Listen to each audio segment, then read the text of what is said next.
Argentina ২০২৫ সালের বাছাই পর্বে শীর্ষে থেকে সরাসরি ২০৪৬ বিশ্বকাপে জায়গা নিশ্চিত করেছে।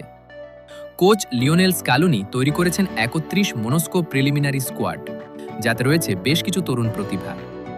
নিচের তালিকা গত সময়ের ৩১ মনস্কো স্কোয়াড এবং সাম্প্রতিক পারফরমেন্স দেখিয়ে তৈরি করা হয়েছে। গোলরক্ষক: Emanuel Martinez, Walter Benitez, Geronimo Rulli, ডেইলিসান।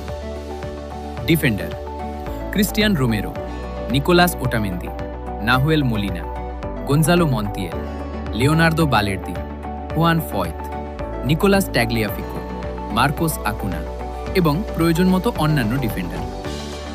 Midfielder: Alexis Mac Allister, Exequiel Palacios, Alan Varela, Leandro Paredes, Thiago Almada, Rodrigo De Paul এবং তরুণ প্রতিভা যেমন ক্লাউদিও এচেভেররি, ফ্রাঙ্কো মাস্টানটুওনো ইত্যাদি। ফরওয়ার্ড অ্যাটাক: লিওনেল মেসি যদি উপলব্ধ থাকেন, Lautaro Martinez, Julian Alvarez, Angel Correa, Nicolas Gonzalez, Valentin Carboni, Julian Alvarez ইত্যাদি। এটি চূড়ান্ত একাদশ নয়, স্কোয়াড এবং একাদশ এখনও চূড়ান্ত হয়নি। লিওনেল মেসি জানিয়েছেন, আমি সেখানে থাকতে চাই, অর্থাৎ ২০২৬ বিশ্বকাপে ক্যাজুয়াল না হলেও তিনি অংশ নেয়ার ইচ্ছা রাখছেন। যদিও বয়স আর সম্প্রতি ইনজুরি নিয়ে প্রশ্ন আছে, কোচ স্ক্যালোনি তাদের বিশাল এবং শক্তিশালী স্কোয়াডকে ভিত্তি করে দল গঠন করছেন।